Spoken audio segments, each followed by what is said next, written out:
Hi, it's Darren. Welcome to 2020. Happy New Year. I hope you had a good holiday. I wanted to begin the new year with some thoughts and reflections on last year, 2019, in the markets, give you a bit of an update of what we're thinking for this year coming, and an update quickly on the team and what's been happening.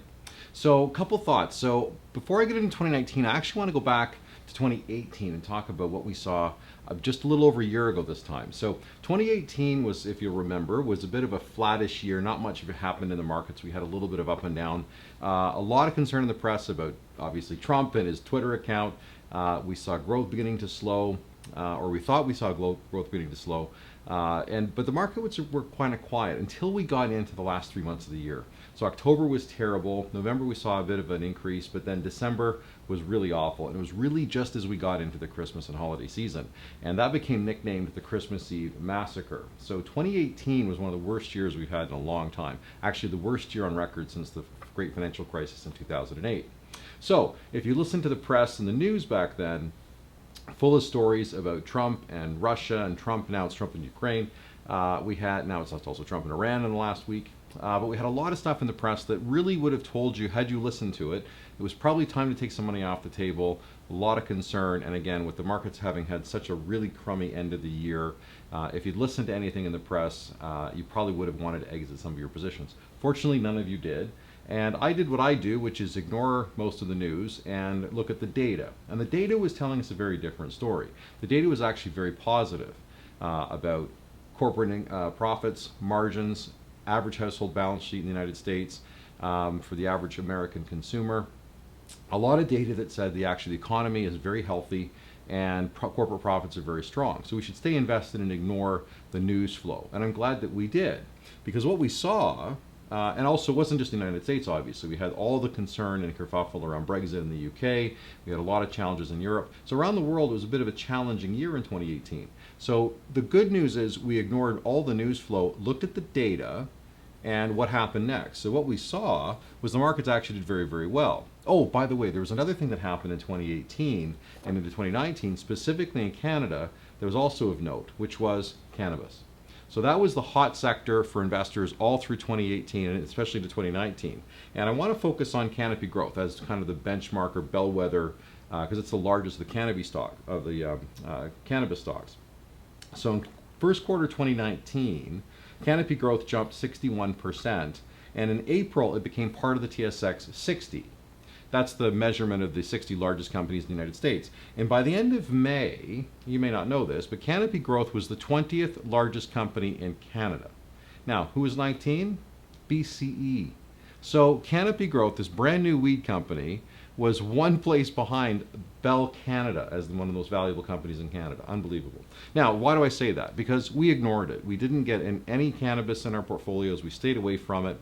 And why did I do that? Well, I've seen, after 27 years, pretty much every latest craze and phase come along, and cannabis had all the hallmarks of it, something that was really not an investment. It was purely a speculation. So we stayed away from it until maybe the bottom falls out and all the dust settles and maybe we go back in at some other point. But what happened was we stayed away from it.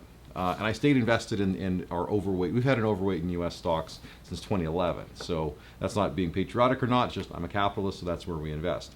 So what happened in 2019? Well, we had a bull market in almost everything. The S&P 500 was up 25%, really led by the technology stocks again. Canada was up 16. Even the bond universe was up about 5. So now U.S. stocks in particular have been the best house on the street. So even though we saw growth in other places around the world, the U.S. was by far the best place to be over-concentrated. We avoided cannabis stocks completely. So we did not get that big surge at the beginning of the year. And again, because I've seen Bre-X and Potash and Yahoo and all kinds of things over the years, I'm glad that we didn't, because here's how the year finished off for Canopy Growth. It was actually down, despite that surge at the beginning of the year, it's actually down 26% this year. And the entire sector is off over 35. So really a lot of wreckage in that part of the investment world. And unfortunately what happens is most people come in after it's had the big surge. So a huge amount of money gets lost as people come in right at the very, very end, which is a shame, but again, you got to pay attention to the fundamentals. Now, the other thing is, so our models, our portfolios did very, very well. We've been able to keep our returns be very strong this year. On top of that, we've had very good income. So one of the hallmarks of our investment style to help manage risk and provide more consistency of return is to really focus on investments and assets that have, by their nature, a very strong amount of income that flows from them. So we love dividend paying stocks. I'm not heavy into technology stocks, so we've given up a little bit of upside return, but that's in favor of having more consistency of return and less risk. So by favoring dividend paying stocks, we get healthier businesses, we get larger businesses generally, and they have a regular flow of income that come from them. I often make the joke of, you want to invest like a landlord. You want to get paid all the time. And indeed, we'd like to be landlords. So we like to own infrastructure and real estate and other things that are long life, hard to replace assets that generate a very steady amount of income that rises through time. So that's a big part of what we do. And I'm glad we did, because our income from our portfolios has been much higher than we've seen out of bonds in the last few years. So we generally had anywhere from 2 to 4% income in our models, which has been wonderful. So now, we had a very good year, as we should have had, but we got a couple things wrong. And so one of the big ones I got wrong was I positioned our fixed income strategies to really be in preparation for interest rates to eventually begin rising. Because interest rates have gotten so incredibly low, my feeling is that they're about as low as they can get, and the big risk is that they rise. Now, if I position the portfolios the other way for interest rates to somehow find a way to go lower, that's a very unbalanced bet, because if they found a way somehow to go microscopically lower, we would have made money, but if they'd gone up at all, you would have lost a bunch. Now, guess what happened in 2019? Somehow interest rates found a way to squeak just a little bit lower.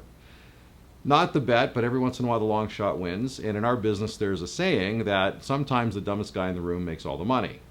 Good news is he rarely keeps it. So that's kind of what we saw last year, is that any of the bond portfolios that had really big returns probably took bets that weren't very smart, but hey, they worked out, so that's great.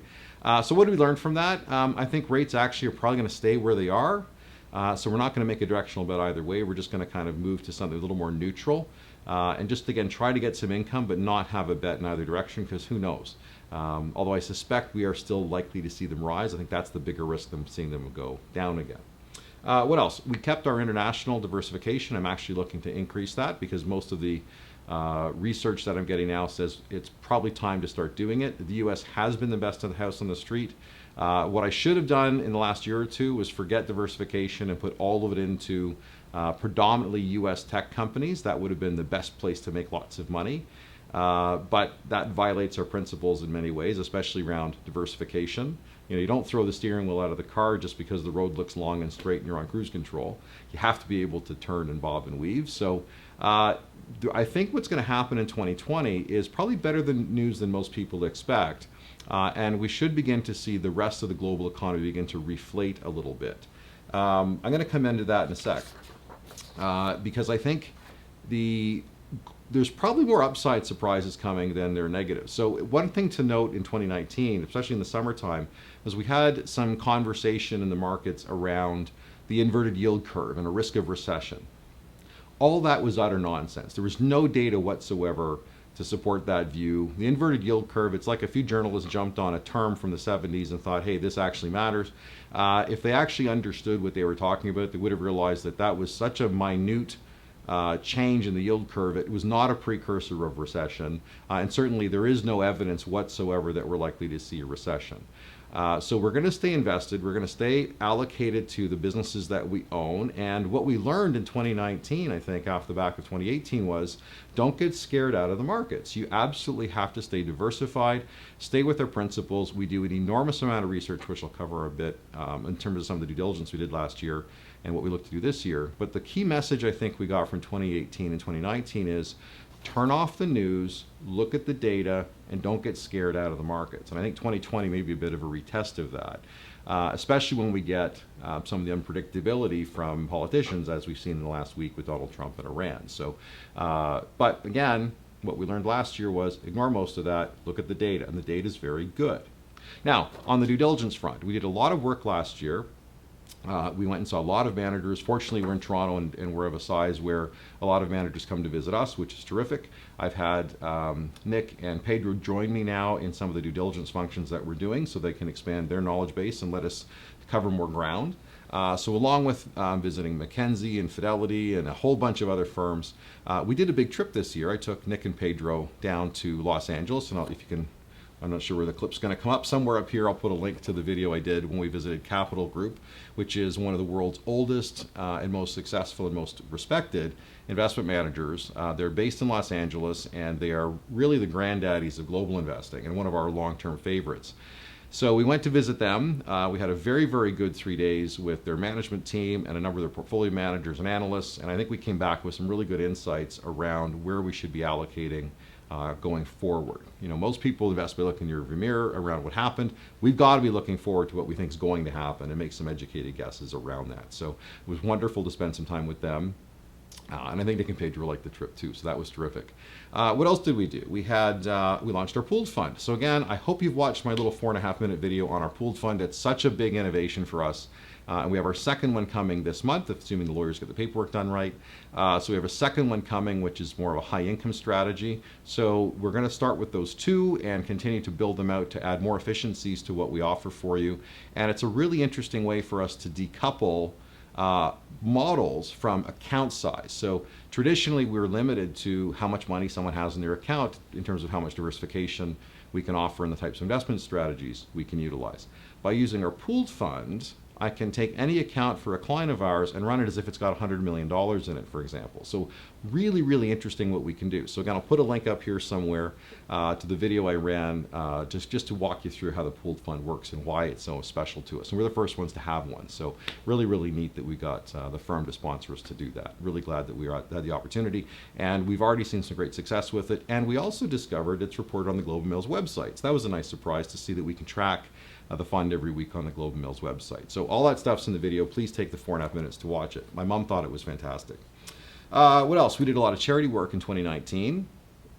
We worked out a number of items with the Daily Bread Food Bank. Oh, I've got to tell you about Pedro. So Pedro, every year he sponsors a family at Christmas time. So quite often they're either economically not very successful or they're new to Canada. So Pedro sponsors them. He makes sure that they've got a wonderful dinner. He makes sure that the kids have toys and clothes, and it's wonderful to me that Pedro on his own takes up that initiative to look after a family, to make sure that they have a great Christmas too. But everybody on the team got involved in something this past year. I got asked to come back, and many of you know this, the Community Foundation of Mississauga every year runs a Dancing with the Stars gala event as their big fundraiser, and a few years ago I was asked to participate in it. And I did what I think is a cha-cha. Theoretically, it's a cha-cha. So I did that. We raised a lot of money, which was wonderful. And somehow, I don't know what they were thinking, they asked me to come back and dance again this November as part of an alumni group. So I went back and did that. I don't know if there's a video on the internet. If there is, I'll link it. But it's just, I can't believe they asked us to do that. So I went back. We raised more money. So it was wonderful to be asked. It was a lot of fun. So that would be very silly. But I'm glad I get to do those kinds of things. So what else? Some focuses for us for 2020. One of the big things is 2020 for us is going to be all about our systems. What are the systems that we use for everything we do, whether it's booking our review meetings, the kinds of planning systems that we use for our tax planning, investment planning, financial planning, retirement planning. We're really going to modularize all those things. And now that Andrea is back full time, oh, by the way, the babies are gorgeous. They're getting bigger. Now that Andrea is back full time and we've added Neil to the team, some of you have had a chance to talk with Neil, so we now have 4 CFPs on the team, which is terrific. We're going to step back and look at all the systems for how we do things around here and just really tighten them up and make sure they work really, really effectively. We had a couple of situations for clients this year that really tested the quality of the plans as they went through different struggles and opportunities in their lives. And it really gave us a chance to make sure that everything we do is as tight as it can be. So we're going to run a couple fire drills internally and make sure that everything we do is as top-notch as it can be and work on the tools we use. So more on that coming, always a work in progress. I never think it's as good as it could be. And I do value your feedback, by the way. Let us know what you like, let us know what could be better. We're always trying to figure out better ways and new ways to work and support and assist you and add value to you. So please let me know that. Oh, one thing we're going to add, which comes from our US clients. Now, by the way, I should mention one nice highlight for us is that everyone on the team now is licensed both in Canada and the United States. So one of the reasons we joined Raymond James over 7 years ago was because this is literally the only firm that allowed us to be fully operational in Canada and the US, because this was a problem I tripped over many, many times over the last 20 plus years. where people had assets in the US or family in the US, and the border creates such incredible complication for people's planning. Like our phones go back and forth and we all watch the same TV shows, but the tax system is totally different, the investment regime is different, the banking, it's so complicated, and no one seems to want to fix that. So Raymond James had the opportunity, the platform for us to be able to solve that problem. We now run the largest cross-border wealth management practice in North America, which is amazing to me. We just started solving the problem, and our learning curve has been very sharp and steep, but we've figured out a lot of ways to solve these problems for people. So now we do more of that than anybody, which is a wonderful thing to be able to do. So everyone on the team now is US licensed. One of the things we do for US clients, and we're going to begin doing it for our Canadian clients, and this comes from the regulators. The regulators in the United States are often several years ahead of what we do in Canada. But one of the things that they do is we can ask you to give us a trusted contact. Now, understand the privacy rules are such that we can't tell anyone you're a client. We can't tell a family member. We can't, if we've got a question, we can't track you down, or we think something might be wrong, we can't talk to anybody. It's not allowed. So by adding a trusted contact into your files, and this is why the US did it, was it doesn't allow us to provide any confidential data to them or information, but at least we have someone that you've told us, it's like an emergency contact. If we can't find you, or we're getting a weird instruction, or they call, we know who you've given us some permission to provide a bit of disclosure to. So we can, and it's really designed to try and support and work for you. So it's something that we can now do for our US clients as part of our account updates for them. We're going to begin doing it for our Canadian clients. I think it's such a good idea that we have that bit of an escape valve, just to make sure that if we ever need to track you down, or we need to have a question answered and we can't find you, you've given us permission to at least have some minor level of disclosure to someone else, a good friend or a family member that we can talk with about you. So we're going to be adding that into our reviews as we go through 2020. What else is happening around here? It's been really busy. We've done a lot of thought leadership, so it's nice. The editor for the Globe Advisor, which is part of the Globe and Mail's website, he comes in about once a month for a coffee and a chat for an hour and a half. So it's nice that the press lets us be on BNN and in the Globe and Mail, Investment Executive, a bunch of other things. I've got teenagers at home, so no one listens to me, so it's nice that they do. We're going to be widening that out a little bit and get some other members of the team some of that press as well. Andrea joined a new association called the Financial Planning Association of Canada. So she knows the founder, and she thinks it's important that we continue to advance the profession. So she's kind of taken the lead for our team and been the first member to join that. It's brand new. I'm also really happy that both Vicki and Andrea are enrolling in something called the U.S. Chartered Retirement Planning Counselor Program, which is a very difficult program for U.S. financial planners, and they both decided to enroll in it. I'm delighted they want to. If I want to do it, I'll check their notes, but I think it's better that they go ahead and do that. What else? Everybody here has done very, very well. Vicky's currently on a vacation in Australia, and given all the challenges they're having down there, we really hope she's safe. So far, we've been told that she is. So I hope that she and her family and her friends down there are all safe and comfortable, and she'll be back soon and let us know that everything's okay. Nick gets married in May, which is wonderful. Pedro's going to get married. He hasn't given us a date yet, but sometime soon, we hope. So we'll have a number of celebrations for that. Pedro's daughter, Victoria, is a competitive figure skater, so she's right in the middle of her season, which is wonderful. As I mentioned, Neil's joined the team, so we have another person on the team, which is great, and he and his wife are looking to become homeowners at some point in 2020, so they're out house hunting and house shopping now. And our family, Sue and I, both turned 50 She turned 40. She turned 40. We both had milestone birthdays this year, so we are planning a trip also to Australia and New Zealand. So, so our prayers and thoughts are with the people there and the challenges they have. And we'll be going to visit in March. So cross our fingers that the problems there begin to get alleviated. And what else? In our family, Olivia has been working hard towards her black belt, which she hopes to obtain. I think later this year she's going to go for her brown belt and then her black belt next year. She's also discovered horseback riding, so that's a new thing for us. Where that's not our background, obviously, but it's neat that she has that experience. And David, our son, he's going to be going off to High Point University next year to join their baseball team, which is wonderful. And I didn't know this, but do you know how many Canadian boys go down to play Division I baseball in the United States every year? He's one of 23. That's it. That's how few there are. Unbelievable. So good for him. So it'll be difficult for us to see him off to school next year, but it is what it is. So many of you have already been through those experiences, and maybe you can help guide us through seeing our little boy go off on his own and leave the nest a little bit. So anyway, so with that, I'll say thank you very much for your time and for watching this through to the end. Thank you for that. And by the way, I hope you like this this format of being able to communicate with you. I think it's we'll use some of the technology. I have no idea what happens to this after I shoot it. Someone else puts it on the YouTube and whatever else. But let me know if you like it. Let me know what you don't like and what we can do better, please, always. Thank you for your continued trust and confidence, and we'll see you in 2020.